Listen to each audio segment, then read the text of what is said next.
आज के ज़माने में हर बिजनेस एक से ज़्यादा देश में फैला हुआ है, इसीलिए ज़रूरी है कि हमें ध्यान रहे कि हमारा डेटा, पर्सनल इन्फॉर्मेशन जो हमने किसी की भी कलेक्ट की हुई है, अपने कस्टमर की, अपने एम्प्लॉय की, वो हमारे देश से बाहर जब जाए तो सेफ और सिक्योर जाए। आज हम इस वीडियो में बात करेंगे क्रॉस बॉर्डर डेटा ट्रांसफ़र की कि क्यों और कैसे होती है और इसके लिए क्या क्या सिक्योर मेजर्स हमें अपनाने चाहिए। मेरे यूट्यूब चैनल में आपका स्वागत है, जिस पे आप रोज डेटा प्राइवेसी पे कुछ ना कुछ नया कंटेंट देखते हैं। और आज हम बात करने वाले हैं कि क्रॉस बॉर्डर डेटा ट्रांसफर क्या है, उसमें क्या चैलेंजेस आते हैं और उन चैलेंजेस को हम कैसे निपटा सकते हैं, सुलझा सकते हैं। सबसे पहली बात, क्रॉस बॉर्डर डेटा ट्रांसफर क्या है। आप एक देश में बिजनेस करते हैं, आपके और देशों में दफ्तर हैं, आप किसी और देश से कुछ खरीदते हैं, किसी का सॉफ्टवेयर यूज कर रहे हैं, कहीं किसी छोटी कंट्री में इंफॉर्मेशन सिर्फ प्रोसेसिंग के लिए भेजते हैं, किसी की सैस एप्लीकेशन यूज कर रहे हैं, आपकी अपनी ग्लोबल प्रेजेंस है, मल्टीपल कंट्रीज में आपके ऑफिस हैं, आपके पास कस्टमर डेटाबेस है जिसमें अलग अलग देशों के लोगों की डिटेल है, और आप ऑनलाइन ई कॉमर्स स्टोर हैं, तो आपको क्रॉस बॉर्डर डेटा ट्रांसफर्स का ध्यान रखना बहुत ज़्यादा ज़रूरी है, क्योंकि आप पर्सनल इंफॉर्मेशन अपने देश के अलावा किसी और देश में भी इस्तेमाल करने वाले हैं। इसलिए क्रॉस बॉर्डर डेटा ट्रांसफ़र की रेगुलेशंस अप्लाई करती हैं, और आपके लिए ये ज़रूरी है कि आप अपने देश की पूरी रेगुलेशंस तो अप्लाई करें, लेकिन बाकी देशों की भी, खास करके जो क्लॉजेस, कॉन्ट्रेक्चुअल क्लॉजेस हैं एक देश से दूसरे देश में डेटा भेजने के, उनको अप्लाई करें। क्या चैलेंजेस आते हैं क्रॉस बॉर्डर डेटा ट्रांसफर में। एक देश से जब दूसरे देश में डेटा जा रहा है तो क्या क्या दिक्कतें आ सकती हैं। सबसे पहली बात है जुडिशियल कन्फ्लिक्ट्स। एक देश में डेटा किसी और तरीके से प्रोसेस किया जाता है, दूसरे देश में किसी और तरीके से। तो सबके अपने अपने रूल्स हैं, अपने अपने रेगुलेशंस हैं, सबकी अपनी अपनी पेनल्टीज हैं, उनकी अपनी अपनी कंप्लायंसेस हैं। तो अगर आप किसी और देश में भी इंफॉर्मेशन भेज रहे हैं, और अगर आप काम करते हैं तो भेजेंगे भी जरूर, तो कंप्लायंसेस को मीट करने के लिए आपको जरूरी है आप डेटा प्रोटेक्शन स्ट्रेटजीज को ढंग से यूज करें, और कॉन्फ्लिक्ट्स को कैसे आप अवॉइड कर सकें। उनमें आपको जुडिशियली चैलेंज आ सकता है, क्योंकि जरूरी नहीं है कि जो आप कर रहे हैं वो सभी देशों के लिए एक जैसा है, तो आपको और ज्यादा प्रिकॉशंस लेनी पड़ेंगी। सिक्योरिटी रिस्क है, खास करके अगर आप छोटे देशों में काम कर रहे हैं जहाँ के नेटवर्क्स बहुत अच्छे नहीं है, सिक्योर नहीं है, टाइम टू टाइम अपग्रेड नहीं होते, बैंडविड्थ कंस्ट्रेंट्स के अलावा जहाँ के नेटवर्क्स में सिक्योरिटी पैचिंग प्रॉपर नहीं है, वेल मैनेज नहीं है, वहाँ पे डेटा ट्रांसफर करना और उन नेटवर्क्स के थ्रू डेटा ट्रांसफर करना बहुत दिक्कत दे सकता है।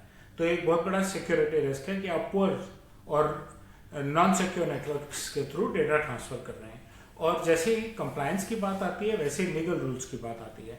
एक कंप्लायंस को ना मीट करना आपके देश में कुछ और हो सकता है, किसी और देश में कुछ और हो सकता है, तो इसलिए आपको वहाँ पे डेटा भेजते हुए वहाँ के लीगल फ्रेमवर्क को भी जानना बहुत ज़्यादा ज़रूरी है। इन तीन मेजर चैलेंजेस के सॉल्यूशंस क्या हैं, बेस्ट प्रैक्टिसेस क्या हैं जो एक कंपनी को, जो अलग अलग देशों में अपने कस्टमर्स की, एम्प्लॉयज़ की इंफॉर्मेशन भेजती है, जो उन्हें फॉलो करनी चाहिए। सबसे पहली बात है, जो बड़ी अटपटी सी बात है, कि आप डेटा लोकल रखें। अगर आप मल्टीपल कंट्रीज में काम करते हैं तो बहुत मुश्किल है कि आप डेटा लोकल रख पाएंगे। अभी थोड़ी देर पहले मैंने एक सॉफ्टवेयर की सब्सक्रिप्शन खरीदी है जो कि यूएस बेस्ड कंपनी है।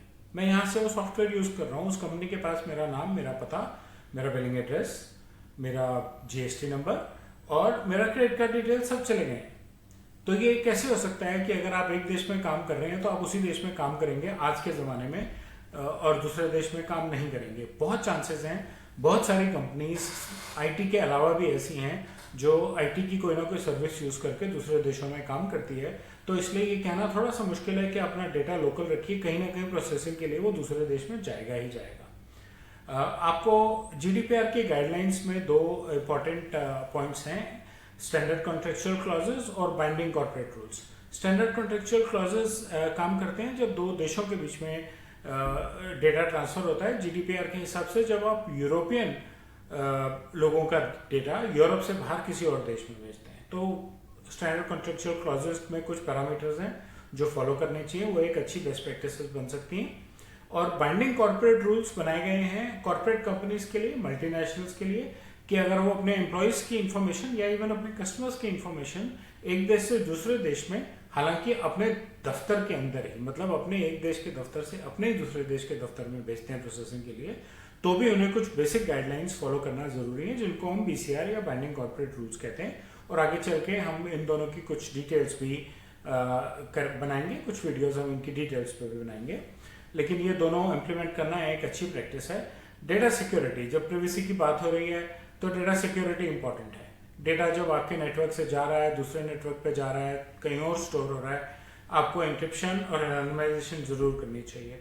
उसके अलावा बहुत सारी और प्राइवेसी एनहांसमेंट टेक्निक्स हैं, आपको उनको भी यूज करके इंश्योर करना चाहिए कि आपका डेटा प्राइवेट रहे और कहीं बाहर ना जाए, कोई दिक्कत ना आए। उसके अलावा वेंडर मैनेजमेंट, आपके वेंडर अगर दूसरे देश में हैं तो क्या वो अपनी लोकल रेगुलेशंस को फॉलो कर रहे हैं, अगर कर रहे हैं तो कितने कंप्लायंट हैं, और आपको टाइम टू टाइम उनको रेगुलरली ऑडिट करना चाहिए। उससे आपको ये भी तसल्ली रहेगी कि आपकी इंफॉर्मेशन वो वहां ले जा रहे हैं और उसको प्राइवेसी के गाइडलाइंस के अंडर लेके चल रहे हैं। हाँ, वो देश ऐसा होना चाहिए कि जहाँ प्राइवेसी के कानून हो, लेकिन आज की डेट में तो ये धीरे धीरे हर जगह बढ़ रहे हैं, और अगर वहाँ प्राइवेसी के कानून नहीं है तो फिर आपको अपने प्राइवेसी नॉर्म्स अपने उन देशों में सेट करके, लेकिन एक कुछ बेसिक गाइडलाइन रखनी चाहिए, उसको रेगुलरली मॉनिटर करना चाहिए और ऑडिट करना चाहिए। क्रॉस बॉर्डर डेटा ट्रांसफर पे आज सिर्फ इतना ही। मुझे उम्मीद है आपको मेरा कंटेंट अच्छा लगा होगा। बेल और लाइक आइकन दबाएं, मेरे यूट्यूब चैनल से सब्सक्राइब करें अगर आपने अभी तक नहीं किया तो।